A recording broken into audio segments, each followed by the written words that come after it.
Hi, everyone. Thank you so much for joining us. My name is Katie Kurtz. I am the Managing Director and Global Lead of Youth and Learning at YouTube. And I am delighted to be here with you today with two of our incredible, wonderful science communicators, YouTubers. And so I'll just do a quick introduction here. First, Joe Hansen is an internationally recognized science communicator with a PhD in biology. He is the creator, head writer, and host of Be Smart, a YouTube science show from PBS. Since 2013, Be Smart has produced more than 250 episodes, amassed more than 500 million views, and more than 4 million subscribers on YouTube. Thank you. Joe is also the creator and co-host of Hot Mess, a show about climate change and the environment. Welcome, Joe, and thank you for joining us. All right. And then Jesse Knudsen Castaneda is the host of SciShow Kids, a YouTube channel with over 1.3 million subscribers for early elementary learners, so think grades 1 through 3, with most episodes structured around the next generation science standards curriculum. Jesse also runs Animal Wonders Incorporated, a nonprofit whose mission is to adopt animals in need, provide a place for them to live the rest of their lives in comfort, and to use them to educate others. And of course, there is an Animal Wonders YouTube channel. And welcome, Jesse. So before we begin, I just wanted to maybe just give a little bit of context about YouTube and the learning use case that we see on YouTube for lifelong learners of all ages, but also especially for youth. Because I think we all tend to know that YouTube is a large platform, but it's actually a platform of over 2 billion users logging in every month. And 93% of them say they use the platform for knowledge and information. And the only thing that connects all of those people all over the world is their intrinsic motivation to learn, their desire to choose to spend their time exploring their curiosity and going deeper into things that they're passionate about. So a question for both of you is every time I meet a YouTube creator, I'm always fascinated by their journey. What inspired you to find all of these, people with interest and motivation to learn and your desire to teach? Well, anyone who has known me for a long time knows that I'm an insatiable and annoying nerd who can't stop talking about science, and I've never been able to stop. So YouTube is an excellent outlet for that hyperactive part of my personality. But really, I saw this in practice in the early days of the first science and education creators on YouTube, being able to use those in actual classrooms. I got a PhD in biology before becoming a YouTuber, which I just want to make clear, you don't have to do it that way. But a large part of that is teaching, and I'm sure many people in here are really on the front lines of education, and being able to use those tools with real students in those early days and seeing how effective it was in that sort of exciting experimental time when this was just getting kicked off really inspired me. I was able to channel that energy that I was doing at, cornering people at parties. I was like, I want to just turn on the camera and do it that way. How hard can it be? It was harder than I thought, but practice makes perfect, and that's what science is about. It's about experimenting and making use of the incredible data and feedback that the communities and analytics and the tools on YouTube give us to keep perfecting our efforts, and that's been an ongoing journey ever since. Nice, perfecting. I don't think I've ever been perfect. I teach by saying practice makes improvement, not perfection. I don't know if I've ever made anything perfect. So my journey is very different than Joe's. I kind of stumbled into YouTube. I started Animal Wonders, and I loved sharing information so much. I loved bringing that enthusiasm and finding that within an audience. And I was going into classrooms and sharing animals, and they wanted to more and more and more and more. That wonder in kids is just insatiable. And I had a friend who was doing YouTube channel stuff. He started SciShow, and I was like, how hard could it be? just video some animals. That's going to be great, right? And it like took off. And so I called them up and I was like, what do I do? And they're like, get the whatever, do all the things that you need to do to get like ad revenue from it. And then you can start using that for the nonprofit. And I was like, this is great. And I'm like, all right, let's make another one. Okay, just cute animals, some information, and get nothing. And I was like, what is happening? I was trying to curate like the perfect thing to fit and that's always been the wrong move for in my experience. And so I started doing animal content on YouTube, heavy educational.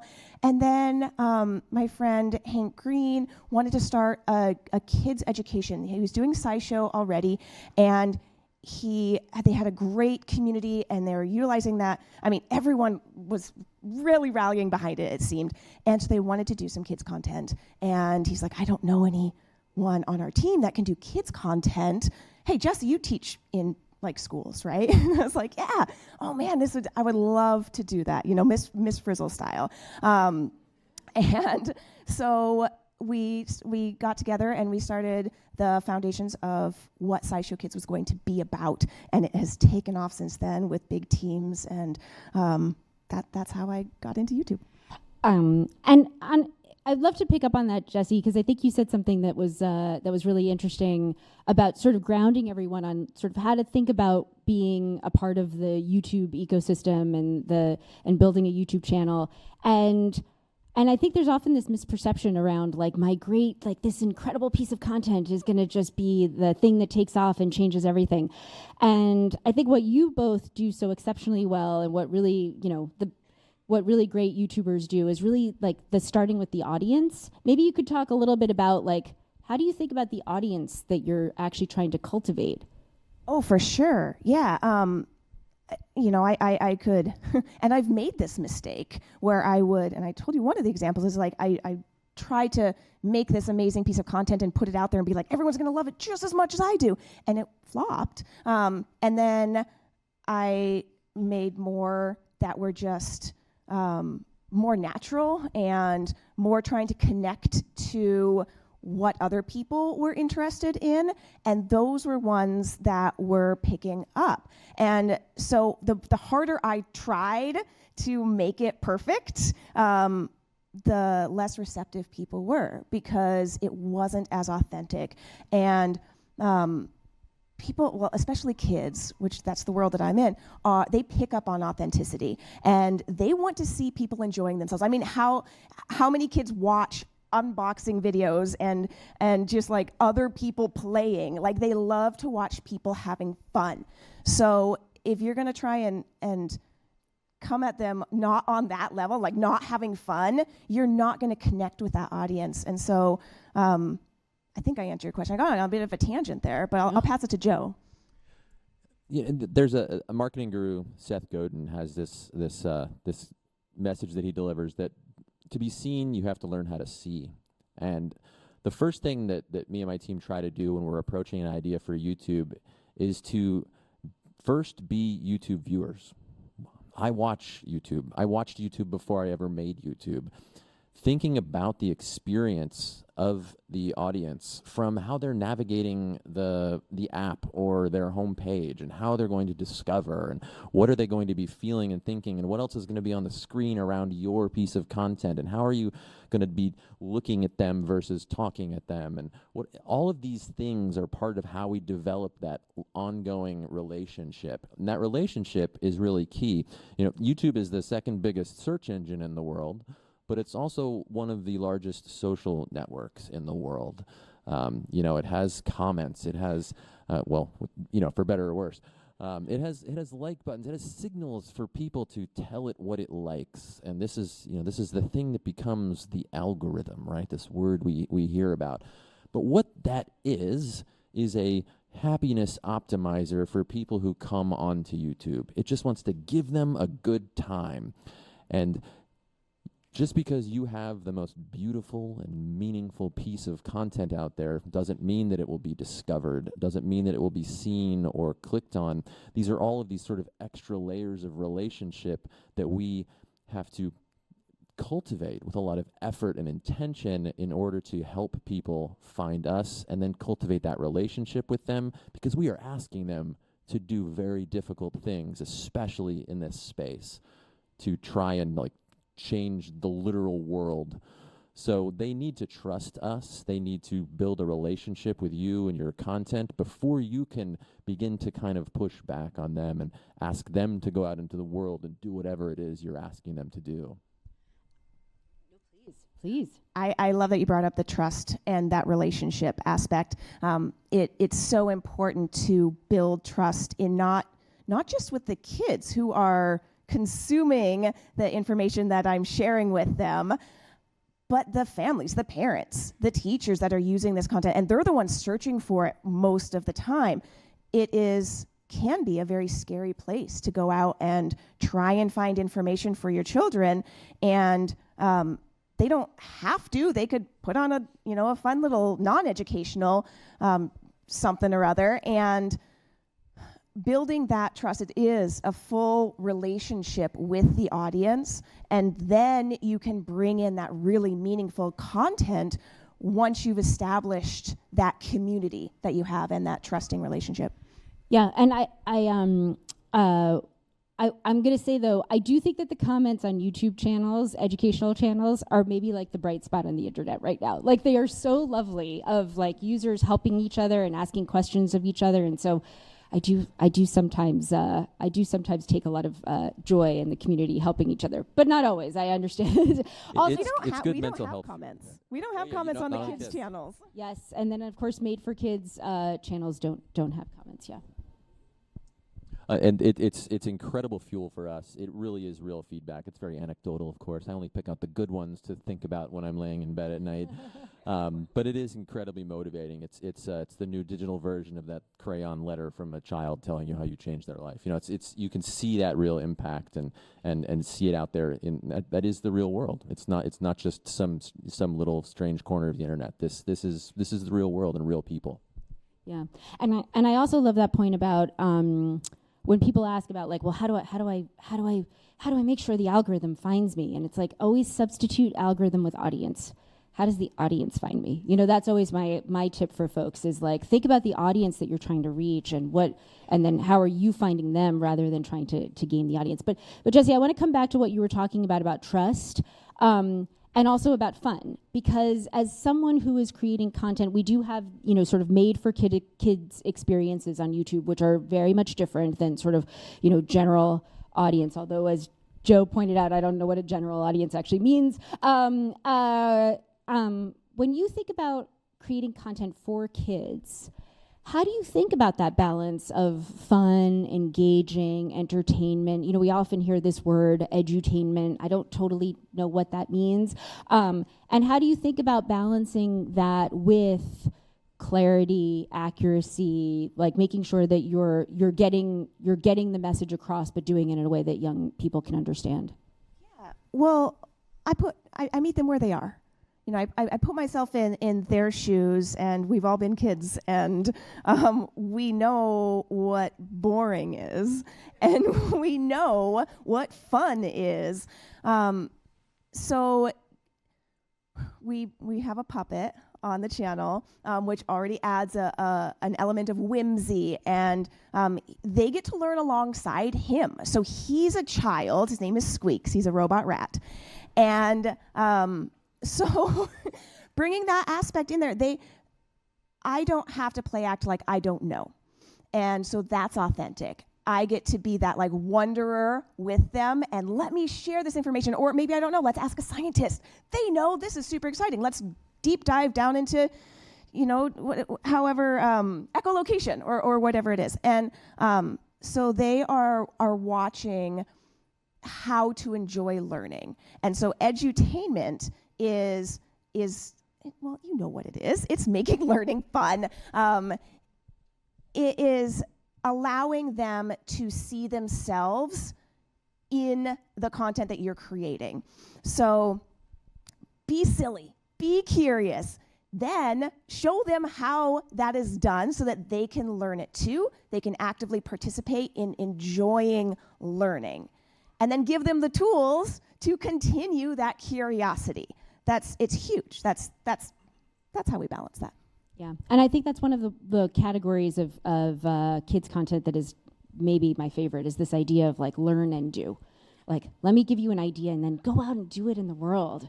And then obviously talking a little bit about climate and science communication. Joe, I know that you have partnered with the YouTube climate and sustainability team on Creators for Climate Action, our initiative, and I was wondering if you could talk a little bit about the sort of the way you're thinking about science communication when it comes into the space of climate awareness. Yeah, so this is a difficult message to send to this particular audience, but very few people go on YouTube specifically seeking out a climate science experience. And this is sort of one of the great challenges, but also a great creative opportunity.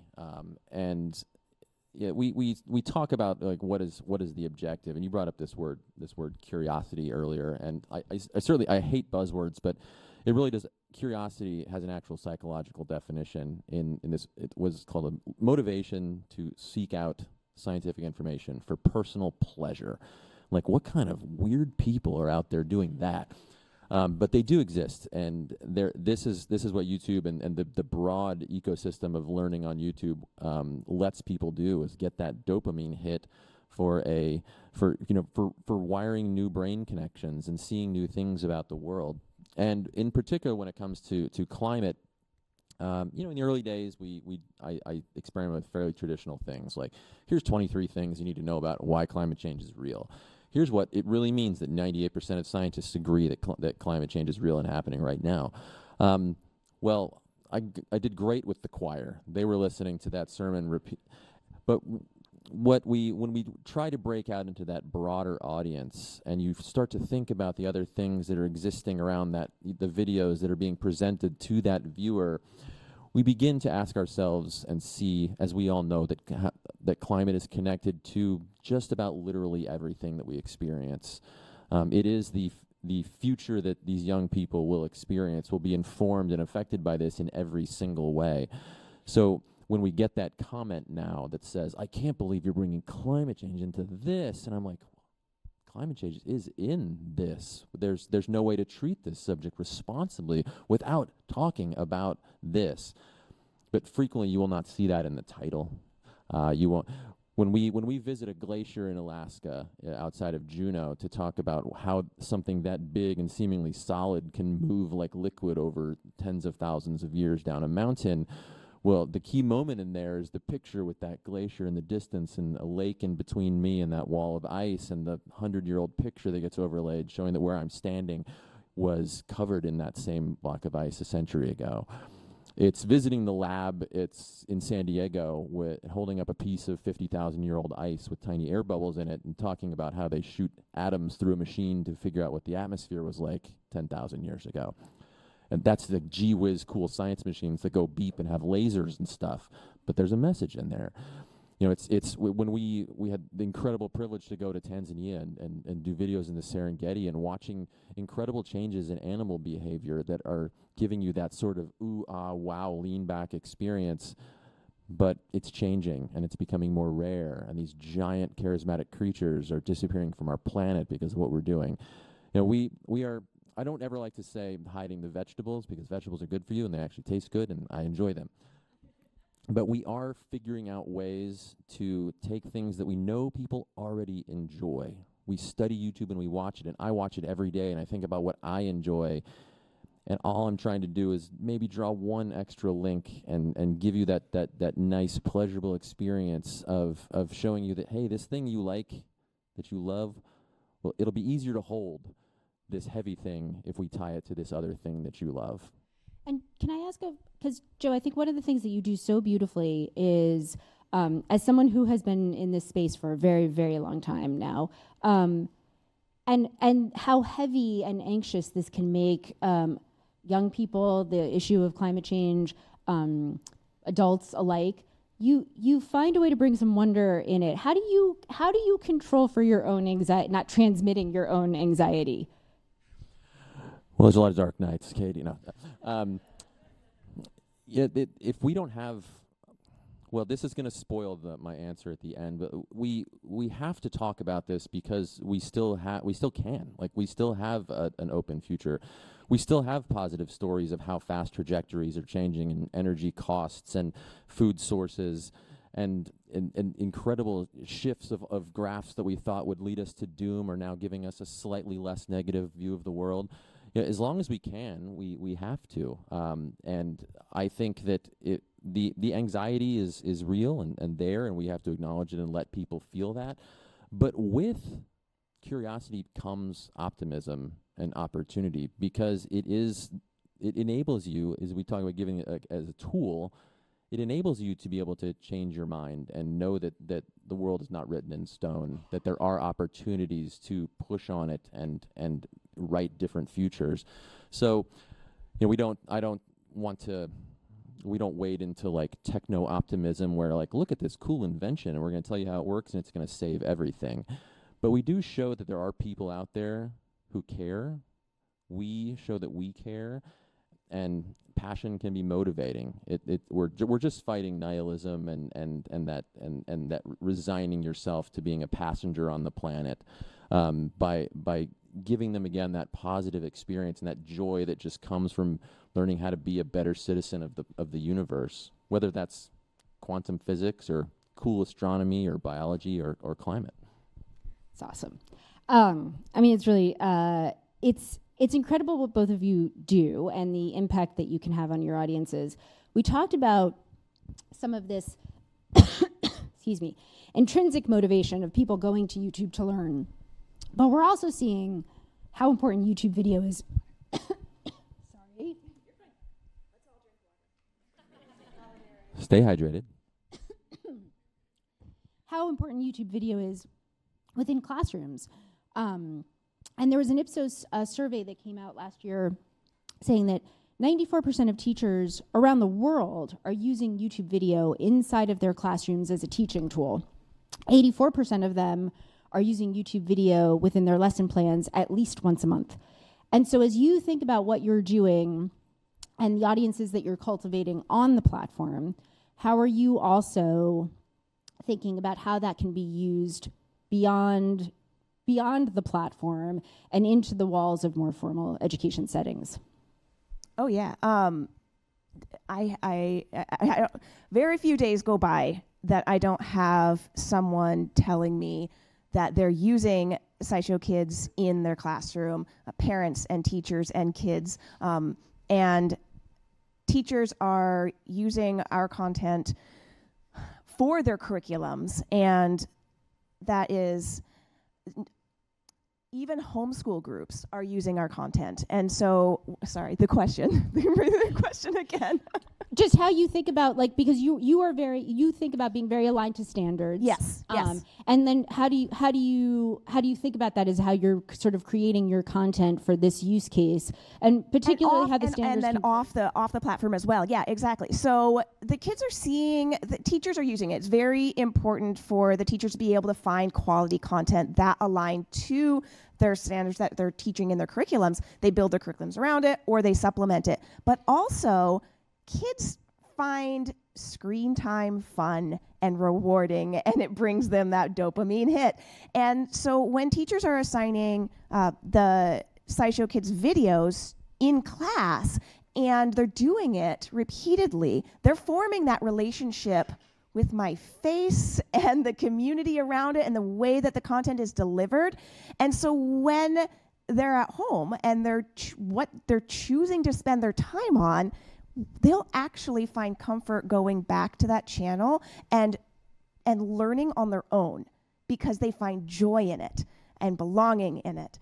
And so we're not just seeing it in the classroom. We're seeing them then take it beyond and again, like, learning that tool for the enjoyment of learning, self-directed learning. One of the goals that I think we all aspire to is trying to improve something like science literacy. This is something that comes up quite a bit. But I do not particularly think about standards alignment and go look up, exactly what a biology teacher in grade 10 will be presenting in, week 7 or something like this. I really enjoy being the answer to the question, why do I need to know this? We, being a support for the relevance of that content, seeing its impact and its connections to the real world, and that allows that teacher to have such a deeper impact experience with the students by doing that. I don't necessarily package my videos so that if you watched all of them, you would know everything you need to know about some subject. Because what do we mean by literacy? It's not when you learn how to read, you're not injected with the content and meaning of the entire corpus of the English language. Like, you are not a human ChatGPT because you learned how to read. What it has enabled you to do is have a toolkit that you can apply to whatever you would like to forever and as long as you would like to learn anything that you like and create that custom, meaningful experience throughout your life. And that's what I think of as science literacy. Is it's not literally how to, the tools of how to read the letters and the words. That's an important part of learning how to read. But it's about giving people a toolkit that they can take throughout their lives and, again, be better citizens of the universe. Thank you both so much. I feel like we could continue this conversation for a very long time, and I know we are past time. But I need to ask in closing, in just 2 words, what motivates you to act on climate change? I never do anything in 2 words. We can.